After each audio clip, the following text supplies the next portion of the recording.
day 42. The sun is shining, but the wind is really blowing today. Again, has been for the last couple of days. I'm completely over my little cold now, but today I'm still just going to run a mile.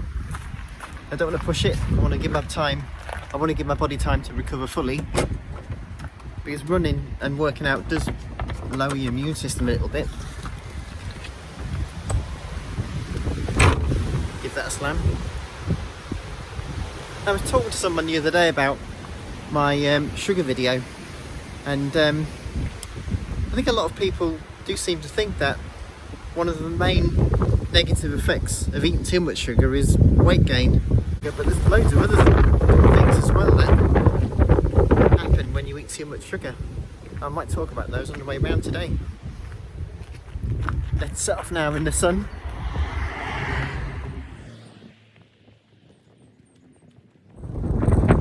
This wind is really bad today. I'm running into it.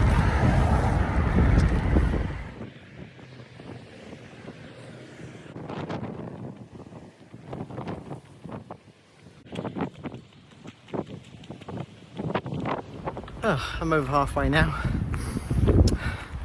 Don't need my hat, but I could do with some gloves. I mean, my hands feel a bit chilly now. But again, I was thinking on the way round, the other negative effects of sugar include, do you ever get headaches that just won't go away? No, even if you take some paracetamol or ibuprofen or something, the headache just stays there. Well, sugar can do that. Sugar can give you headaches that you just can't get rid of. Another thing sugar does, which isn't welcome, is insomnia. So if you ever have trouble sleeping, you know, you're lying there and you just can't sleep, sugar can do that. Well, it does do that. Something you might not expect that sugar does is it also makes you feel like you're fatigued or low in energy. Now, you kind of think that eating too much sugar would make you full of energy, but it doesn't. It has the opposite effect. So if you feel sluggish,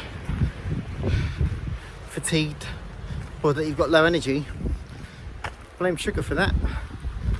Blame too much sugar. Too much sugar will also have you craving snacks. That's because it's addictive. And so as your blood sugar levels drop after a snack, for 1 or 2 hours you're hungry again. And that's the addictive nature of sugar.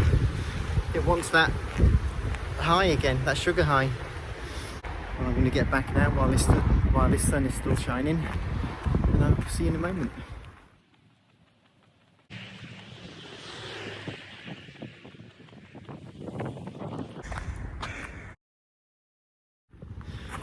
And I'm done. My mile is done. One of the things that annoyed me most about sugar, for me personally, was bloating. So if you find yourself feeling bloated or your stomach is swollen, not only does too much gluten do that, or a gluten intolerance, but also too much sugar as well. It will make you feel bloated.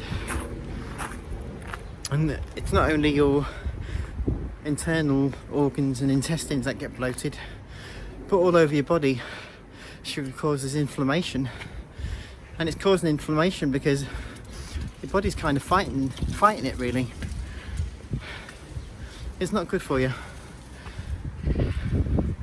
So learning to cut it out, detox now and then, give your body a break, isn't a bad idea really. So I'm really glad that I'm cutting it out, okay, to an extreme at the moment, but it's most people's staple diet, because they don't realise that the breads and the rices and the potatoes and pasta is all mostly made of refined sugars.